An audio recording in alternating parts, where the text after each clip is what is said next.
দর্শক, এবার বাজার পরিস্থিতি জানবো। নিত্যপণ্যের বাজার নিয়ে বিস্তারিত জানাতে মুন্সিগঞ্জ থেকে সরাসরি যুক্ত হচ্ছেন সহকর্মী সুমিত সরকার সুমন। সুমন যুক্ত হচ্ছেন। সুমন, সবকিছুর দামই তো আসলে বাড়তি। আপনি জানাবেন মুন্সিগঞ্জের বাজারের পরিস্থিতি কেমন এবং ক্রেতা বিক্রেতাদের প্রতিক্রিয়া সম্পর্কেও জানাবেন। জি, ধন্যবাদ আপনাকে। আসলে ঈদের পরে বাজারে আসলে দামের পরিস্থিতি আসলে স্বাভাবিক রয়েছে। যেমন মুদি বাজারে আমরা দেখেছি মিনিকেট চাল সেটা ৬৫ টাকা ছিল, সেটি শুধুমাত্র ২ থেকে ৩ টাকা কেজিতে বেড়ে দাঁড়িয়েছে। আর পেঁয়াজ ছিল ৮৫ টাকা, সেটা আসলে ৫ টাকা বেশি দরে বিক্রি হচ্ছে ৯০ টাকা। এছাড়া মুদি যে বাজার সদাইগুলি আছে, রসুন, এলাচ, ডাল, বিভিন্ন পণ্য, সেগুলি আসলে অপরিবর্তিত রয়েছে। তবে এদিকে সবজি বাজারগুলিতে আসলে ঘুরে দেখেছি আমরা, সেখানে কিছু বাজারের সব পণ্যের দাম আসলে কিছুটা বেড়েছে। সেখানে বেগুন যেমন আগে ছিল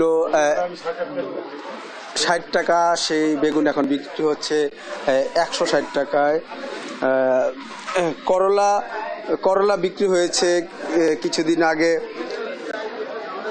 ৫০ টাকা, সেই করলা এখন ১০০ টাকায় বিক্রি হচ্ছে। বাঁধাকপি আগে ছিল ৪০ টাকা, সেটি এখন ৭০ টাকা বিক্রি হচ্ছে। ধনেপাতা ছিল ৭০ টাকা, ১২০ টাকা বিক্রি হচ্ছে। টমেটোর দামটা যেমন ছিল আগে ৬০ টাকা, এখন সেটি ২৩০ টাকা, ৩ গুণের চেয়েও বেশি আসলে দাম বেড়েছে। আমি একজন বিক্রেতার সাথে কথা বলবো। আপনি একটু জানাবেন আসলে এই দামগুলি কেন বেড়েছে?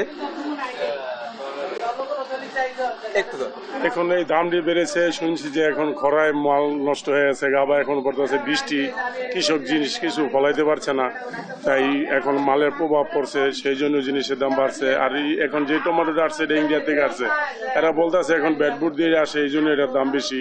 এবং শাকসবজির দাম আগের মতনই আছে, করলার দাম বাড়ছে, বেগুনের দাম বাড়ছে, বাঁধাকপির দাম বাড়ছে, মরিচের দাম বাড়ছে, মরিচ খরায় হয় নাই, গাছ জ্বলে গেছে। আলুর দাম স্বাভাবিকই আছে, শসার দাম কমছে, শসা আগে ছিল ১৬০, এখন হচ্ছে ৭০ টাকা ৮০ টাকা। মোটামুটি এগুলো সিম্পল দামই আছে। ওকে, ধন্যবাদ। আপনি যেমনটি শুনছিলেন, আসলে সবজির অনেক দামই বেড়েছে। এর মধ্যে এই পটল, ঢেঁড়স,